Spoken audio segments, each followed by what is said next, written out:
इनसे पहले वाले वीडियो के अंतर्गत हमने क्या कि समाजशास्त्र का अर्थ, प्रकृति और परिप्रेक्ष्य के बारे में पढ़ा। फिर यह मूल अवधारणा थी। मूल अवधारणा में अपने सामाजिक समूह, स्थिति और भूमिका, इनके बारे में पढ़ लिया था। आज अपन क्या पढ़ेंगे? सामाजिक परिवर्तन। सामाजिक परिवर्तन के बारे में पढ़ेंगे कि सामाजिक परिवर्तन क्या है और विभिन्न विद्वानों ने इसकी क्या क्या परिभाषा दी है।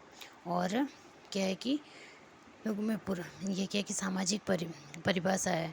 सामाजिक परिवर्तन की क्रिया लोगों के जीवन में पुराने तरीके बदलने का शोभाचार है। ये किसने कहा था? मजूमदार ने। इससे अपन कैसे याद करेंगे? शोभाचार, मजूमदार। सामाजिक परिवर्तन की क्रिया लोगों के जीवन में पुराने तरीके बदलने का शोभाचार है। ये कहा था मजूमदार ने। फिर है सामाजिक संबंधों से संबंधित जो परिभाषा आएगी ना सामाजिक परिवर्तन के अंतर्गत, उसमें क्या है कि मैकावेर और पेज का नाम आता है। फिर एक ये प्रत्येक सामाजिक संरचना में अंतर्निहित संरचना होती है। अतः इस अंतर्निहित संरचना में जब परिवर्तन होता है तो उसे सामाजिक परिवर्तन कहते हैं। ये किसने कहा था? गिडेंस ने। इसके अंतर्गत अपन क्या याद रखेंगे? अंतर्निहित संरचना और अंतर्निहित संरचना में जब परिवर्तन होता है, अंतर्निहित संरचना और परिवर्तन याद रखेंगे। फिर है सामाजिक परिवर्तन के ढंग। अच्छा, सामाजिक परिवर्तन किस प्रकार से होता है, कैसे कैसे होता है, उसके बारे में अपन चर्चा करेंगे। जैसे प्रक्रिया के आधार पर भी कि सामाजिक परिवर्तन होता है। प्रक्रिया के अंतर्गत क्या है कि आधुनिकीकरण की प्रक्रिया जारी है। जैसे आधुनिकीकरण, नवीनीकरण होता है, उससे क्या है कि सामाजिक परिवर्तन होता है। ये परिवर्तन ऊपर से नीचे भी हो सकता है, प्रत्यक्ष से अप्रत्यक्ष भी हो सकता है। अर्थात क्या है कि सामाजिक परिवर्तन ऊपर से नीचे की ओर, जैसे कि कोई उच्च तबके का व्यक्ति है जो सामाजिक परिवर्तन करना चाहता है तो वो ऊपर से नीचे की ओर, जैसे नीचे से ऊपर की ओर एक सामान्य व्यक्ति है, उसके द्वारा अगर कोई व्यक्ति समाज में कोई परिवर्तन किया जाता है तो उसे नीचे से ऊपर की ओर सामाजिक परिवर्तन करता है। ये प्रत्यक्ष भी हो सकता है और अप्रत्यक्ष भी हो सकता है। फिर है उद्विकास, सरल से जटिल की ओर। उद्विकास का सिद्धांत डार्विन और हर्बर्ट स्पेंसर ने दिया था। डार्विन ने क्या है कि जो विज्ञान है उसके अंतर्गत क्या है कि उद्विकास का सिद्धांत दिया था, और हर्बर्ट स्पेंसर है उसने सामाजिक क्षेत्र में सामाजिक परिवर्तन है उसका उद्विकास का सिद्धांत दिया था। हर्बर्ट स्पेंसर ने सामाजिक क्षेत्र में 4 अवस्थाएं बताई थी।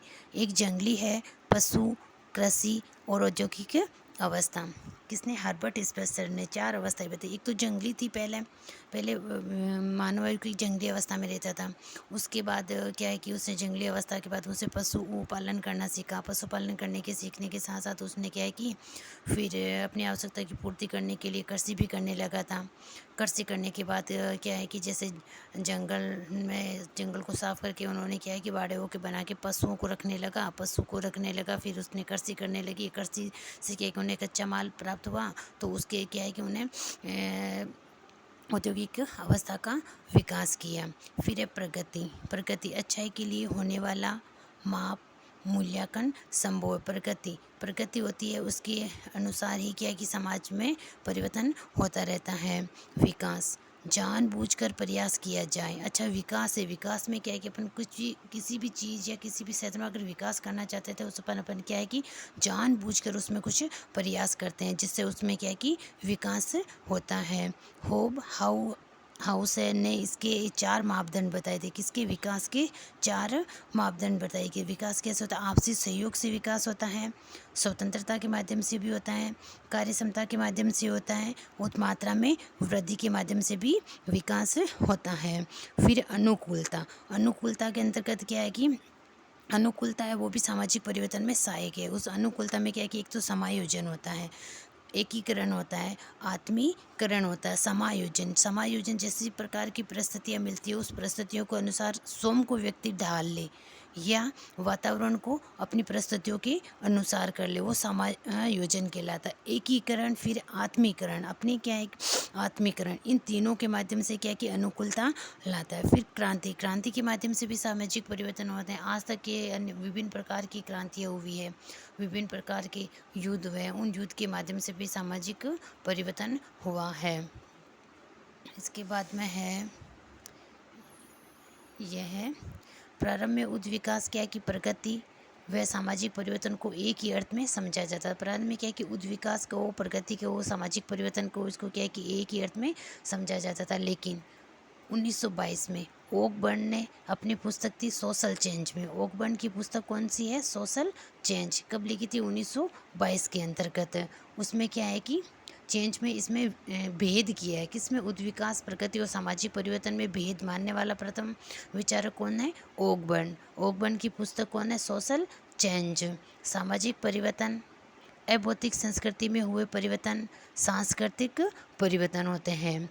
विल्बर्ट मूर ने सामाजिक परिवर्तन की विशेषताएं बताई। जो विल्बर्ट मूर है उसने क्या कि सामाजिक परिवर्तन की विशेषताएं बताई है, उनका उन्होंने उल्लेख किया है। मैकाइवर ने सामाजिक परिवर्तन के 3 प्रतिमान बताए। मैकाइवर ने क्या कि सामाजिक परिवर्तन है उसके क्या कि 3 प्रतिमान बताए। एक तो रेखीय प्रतिमान, जैसे ये देखो 90 डिग्री का जैसे कोण है, ये रेखीय प्रतिमान है। और फिर है उतार चढ़ाव प्रतिमान, तरंगीय प्रतिमान। इसके अंतर्गत उतार चढ़ाव, कभी ऊपर कभी नीचे, कभी ऊपर कभी नीचे। आर्थिक क्षेत्र में होता है, ये जनसंख्या के क्षेत्र में होता है। आर्थिक क्षेत्र में यानी ये क्या है कि किसी व्यक्ति के पास संपत्ति ज़्यादा, कभी कम, कभी ज़्यादा कभी कम होती है। जनसंख्या वृद्धि भी इसी तरह होती है, कभी कम होती है, कभी ज़्यादा होती है, कभी कम होती है। फिर है चक्रीय प्रतिमान, एक चक्र के अनुसार वो घूमता रहता है। जैसे फैशन चक्र है। फैशन क्या है कि कभी तो वह अलग आती है, कभी वापस उसी स्थिति में आ जाए। जैसे कोई कपड़ों का प्रचलन है, आज कौन सा कपड़ा प्रचलित है वो कल उससे नया हो जाएगा। एक बस समय ऐसा बात आ जाता है कि जो पुरानी फैशन थी वो वापस चलने लग जाती है। इस प्रकार जो मैकाइवर है उसने सामाजिक परिवर्तन के कितने प्रतिमान बताए? 3 प्रतिमान बताए। रेखीय प्रतिमान है, उतार चढ़ाव प्रतिमान है, चक्रीय प्रतिमान है। प्रमुख सिद्धांत, सामाजिक परिवर्तन के प्रमुख सिद्धांत है। उन सिद्धांतों के बारे में जो विद्वानों ने अपने विचार व्यक्त किए उनके बारे में अपन आज इसमें चर्चा करेंगे। ओकबर्न था, उसने क्या कि सांस्कृतिक विलंबन की अवधारणा दी है। किसने दी थी? ओकबर्न ने। दो वस्तुओं के परिवर्तन में एक का पीछे रह जाना सांस्कृतिक विलंबन है। सांस्कृतिक विलंबन की अवधारणा किसने दी? ओकबर्न ने दी थी सांस्कृतिक विलंबन की। इससे पहले अपन ने क्या कि पुस्तक भी पढ़ी थी सोशल चेंज, जिसमें उसने क्या कि सामाजिक परिवर्तन के बारे में बताया था। और कब लिखी थी? 1922 के अंतर्गत।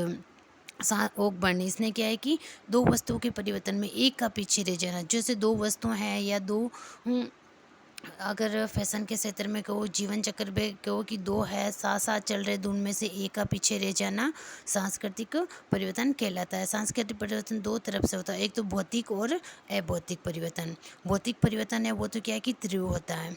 अभौतिक परिवर्तन है वो क्या है कि कम या धीरे धीरे होता है विलंबन के कारण।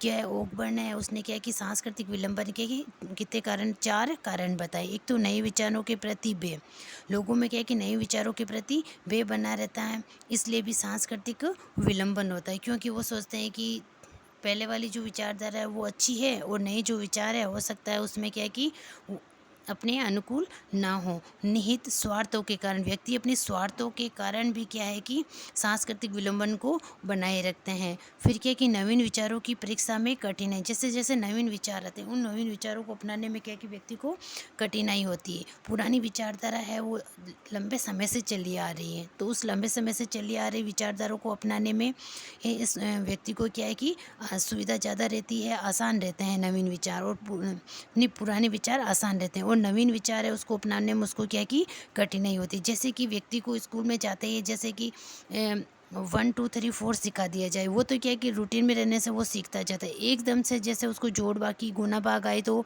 वो 1 2 3 इनके बजाय यानी जोड़बा की गुना उसके लिए कठिनाई उत्पन्न करते हैं। अतीत के प्रति निष्ठा के कारण, क्योंकि अतीत पुराने समय से जो भी विचारधारा चली आ रही है उस विचारधारा के बारे में व्यक्तियों की क्या की एक दृढ़ निष्ठा होती है। इस प्रकार की सांस्कृतिक विलंबन के क्या है कि ओकबर्न ने कितने कारण बताए? 4 कारण बताए। नए विचारों के प्रति भय, निस्वार्थों के कारण, नवीन विचारों की परीक्षा में कठिनाई, अतीत के प्रति निष्ठा के कारण। फिर क्या है कि सांस्कृतिक ओकबर्न ने जो सांस्कृतिक विलंबन की अवधारणा दी है उसकी क्या है कि मैकाइवर, पेज, सोरोकिन और वुडवर्ड उन्होंने क्या इसकी आलोचना की है।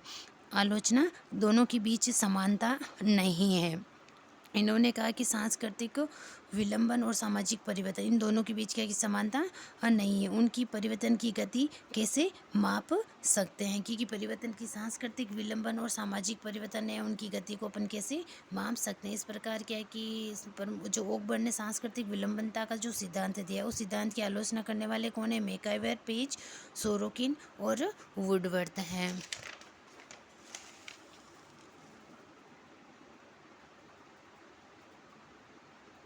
अब है ये चक्रीय सिद्धांत। सामाजिक परिवर्तन है उसका क्या है कि चक्रीय सिद्धांत। चक्रीय सिद्धांत किसने दिया था? सोरोकिन ने दिया था। सोरोकिन की एक पुस्तक थी सोशल एंड कल्चर डायनेमिक्स। इस पुस्तक को क्या है ये 4 खंडों में विभक्त है।